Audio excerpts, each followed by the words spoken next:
গোৱালপাৰা চহৰৰ ময়লা পথাৰৰ বজাৰৰ ফুটপাতৰ শাক-পাচলি তথা মাছ-মাংসৰ দোকানৰ বাবে নিতৌ যান-জঁটৰ সৃষ্টি হয়। ময়লা পথাৰৰ বজাৰত ৰাস্তাৰ কাষতে নিতৌ নীতিবহীভূতভাৱে মাছ-মাংস আৰু শাক-পাচলিৰ দোকান বহে। ফুটপাত দখল কৰি শাক-পাচলি আৰু মাছ-মাংসৰ দোকানীসকলে চলাই আছে ৰমৰমীয়া বেহা।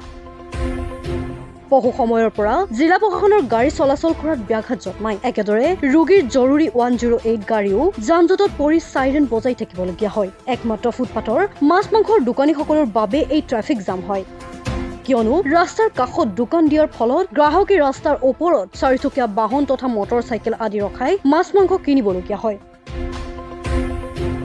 কাৰ সাহসত এইদৰে বছৰৰ পিছত বছৰ ধৰি ফুটপাত দখল কৰি আছে একাংশ দোকানীয়ে। স্থানীয় ৰাইজে এই ফুটপাত খালী কৰিবলৈ দাবী উত্থাপন কৰিছে যদিও গোৱালপাৰা জিলা প্ৰশাসন আৰু পৌৰসভাই নিমাত পৰিলক্ষিত হৈছে। ময়লাপথাৰ বজাৰ আজি যি মানুহৰ পৰিস্থিতিত থিয় হৈছে, এতে দিন দিন কাজিয়াৰ সৃষ্টি হৈ আছে আৰু এক্সিডেণ্ট হৈ আছে। এতে 4-5টা স্কুল থকাৰ স্বত্তেও আৰক্ষী প্ৰশাসনে কোনো ব্যৱস্থা লোৱা নাই। আমি কেইবাবাৰত আৰক্ষীৰ ওচৰত কাষ চাপিছোঁ যাতে ময়লাপথাৰ বজাৰখন মুকলি কৰি দিয়ে। ৰাস্তাৰ যি খুচৰা ব্যৱসায় কৰি আছে সিহঁতক কৈছিলোঁ যে যাতে তোমালোকে এক ছাইটত যাই দোকান কৰক, কিন্তু সিহঁতে কৰা নাই। তে আমি আৰক্ষী বা ডিচি মহোদয়কো অনুৰোধ জনাওঁ যাতে ৰাস্তাখন খুলিয়াই দিয়ে। এইখিনি কৈ বিকল্প বজাৰ আৰু এটা আছে, কিন্তু তাতে ফুটপাতীসকলে বা ব্যৱসায়ীসকলে তাতে নগৈ ইয়াতে ব্যৱসায় কৰে। কিয় কিবা ৰহস্য আছে নেকি? এইটো কিছুগিলা মানুহৰ চক্ৰান্তমূলকভাৱে এই মানুহবিলাক ধৰি ৰাখিছে। পাৰ ডে সিহঁতে পইচা পায়, কিবা এটা লোৱাৰ কাৰণে নিজস্ব স্বাৰ্থৰ লগত মানুহবিলাক ৰাস্তাত বহাই দিছে। ব্যৱসায়ীবিলাকে কিছুদিন গৈছিল, যোৱাৰ পিছত আকৌ উভতি লৈ আহিছে সিহঁতে। ক'বলৈ বহুত আছে, কিন্তু বহলৈ নকওঁ, মই শ্বৰ্টকৈ ক'ম। মানে ইমান ভিৰ হয় ক'ব নোৱাৰোঁ। কেতিয়াবা এম্বুলেঞ্চ আহে, কেতিয়াবা আমাৰ SP মহোদয়ৰ গাড়ী আহে, কেতিয়াবা আমাৰ DC মহোদয়ৰ গাড়ী আহে। ভিৰ পায়ে, মানে সকলোৱে ভিৰ পায়। সিহঁতেও গম পায় যে কেনেকুৱা ট্ৰেফিক হয় আমাৰ ইয়াতে গোৱালপাৰা চহৰৰ ময়লাপথাৰ বজাৰত। মানে ভিৰটো হোৱাৰ এটাই কাৰণ হ'ল মানে ফুটপাথত যোনবিলাক দোকান কৰক, যোনটো ড্ৰেইং দিছে ড্ৰেইঙৰ ভিতৰত কৰক। বাহিৰত কৰাৰ কাৰণে আমাৰ ভিৰটো গেডাৰিংটো হৈ আছে। এম্বুলেঞ্চ এটা আহিলেও মানে ইমান চাইলেঞ্চাৰ বজাব লাগে হিচাপৰ বাহিৰত। মাজে মাজে কিবা এক্সিডেণ্ট হৈ থাকে, কিবা দুৰ্ঘটনা হৈ থাকে। তো এইটোৰ কাৰণে মানে আমাৰ গোৱালপাৰা হয়তো SP মহোদয়ক, DC মহোদয়ক, আমাৰ চাৰ্কেল মেজিষ্ট্ৰেট সিহঁতে যাতে এই বস্তুটো পদক্ষেপটো লয়, যিহেতু এনি টাইম ট্ৰেফিক হোৱা বস্তুটো ভাল নহয়।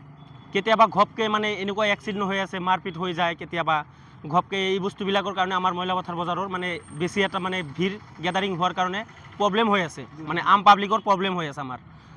তো এইখিনি মোৰ ক'ব লগা আছিল। স্কুলীয়া ছাত্ৰ ছাত্ৰীসকলে সময়মতে বিদ্যালয়ত উপস্থিত হ'ব নোৱাৰে, কি ক'ব? হয়, এইটো একদম কাৰেক্ট কথা কৈছে, পইণ্টৰ কথা। মই নিজে এদিন ভুক্তভোগী এইটো বজাৰত। মোৰ ল'ৰা এটা হস্পিটেলৰ পৰা আনাতে মানে আৰু লৈ যাব লাগে, আকৌ লৈ আহিছোঁ। এনেকুৱা ভিৰ লাগিছে বজাৰত, মানে 3 জেগাত মই নিজে নামি গাড়ী চাইড কৰিছোঁ। তো ইমান ভিৰ হোৱাটো সম্ভৱ নহয়। এইটো আমাৰ চিটি নহয়, চিটি হওক বা যিয়ে হওক, মানে ৰাস্তাৰ সন্মুখেদি দোকান কৰাটো এইটো সম্ভৱ নহয়। তো সেইটো আমাৰ মানে আৰক্ষী মহোদয় আছে, আমাৰ গোৱালপাৰা সদৰ OC ছাৰ আছে, আমাৰ SP মহোদয় আছে, আমাৰ DC মহোদয় আছে। সিহঁতে যাতে বস্তুটো পদক্ষেপটো লয় পাব্লিকৰ ভালৰ কাৰণে।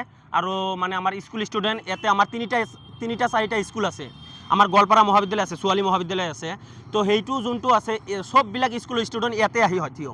তো এনেকুৱা ট্ৰেফিক হৈ যায়, কেতিয়াবা বাচ্চা কাচ্চাৰ প্ৰব্লেম হৈ যায়, কেতিয়াবা বাচ্চা এটা এক্সিডেণ্ট হৈ যাব, বেয়া কথা। তো সেইকাৰণে বস্তুটো যাতে আমাৰ আৰক্ষী মহোদয়হঁতে যাতে ষ্টেপটো জলদি কৰি আগবাঢ়ি লয়। কি ক'ব? প্ৰথমতে আমি আপোনালোকক ধন্যবাদ জ্ঞাপন কৰিব বিচাৰিছোঁ, কাৰণ আপোনালোকে এই বিষয়টো লাগু আহিলে। আৰু আপোনালোকে ইতিমধ্যে জানে যে 46 নং ৰাষ্ট্ৰীয় ঘাইপথৰ এই ময়লাপথাৰ স্থিত বজাৰত, এই ময়লাপথাৰ বজাৰৰ মূল কেন্দ্ৰই হৈছে ময়লাপথাৰ এই পইণ্টটো, ঠিক আছে।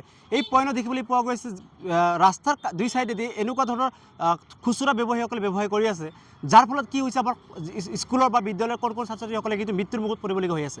ইমান ভিৰ হয়, আপোনালোকে নিশ্চয় ভিজুৱেল আপোনালোকৰ আছে, ইমান ভিৰ হয় যে যিকোনো সময়ত এক অপ্ৰীতিকৰ ঘটনা সংঘটিত হ'ব পাৰে। আৰু সেই ক্ষেত্ৰত আবেলি সময়ত আমাৰ সাধাৰণ মানুহে ইয়াতে চলাচল কৰিব নোৱাৰে, গাড়ী মটৰ ইমান জৰ্জত ভিৰ হৈ থাকে। কথাটো হ'ল যে আমি ইতিমধ্যে কিন্তু জিলা প্ৰশাসনক অৱগত কৰিছিলোঁ, আমি জিলা আয়ুক্ত মহোদয়ক আমি এখন স্মাৰকপত্ৰ প্ৰদান কৰিছিলোঁ, কিন্তু আমাৰ আয়ুক্ত মহোদয়ে এতিয়ালৈকে কোনো ধৰণৰ কাণসাৰ গ্ৰহণ কৰা নাই বা কোনো ধৰণৰ পদক্ষেপ গ্ৰহণ কৰা নাই। গতিকে আজিৰে আপোনালোকৰ জৰিয়তে আমি জিলা মহোদয়ক বা জিলা প্ৰশাসনক আমি পুনৰ আহ্বান জনাইছোঁ যে অতি কম দিনৰ ভিতৰত এই ৰাস্তাটো মুকলি কৰি দিব লাগে, নহ'লে কিন্তু আমি সাধাৰণ ৰাইজে কিন্তু ইয়াৰ ভিতৰত প্ৰতিবাদ কৰিবলৈ বাধ্য হ'ম।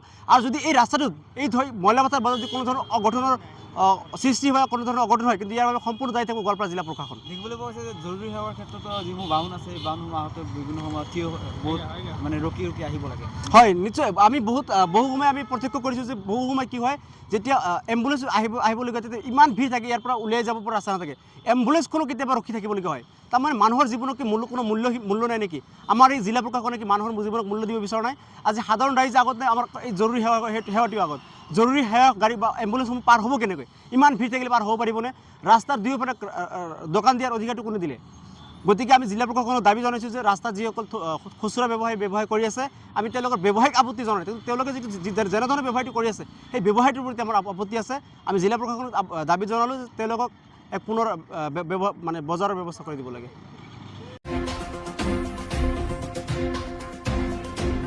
গোৱালপাৰাৰ পৰা Ismail Hussain report, my news any.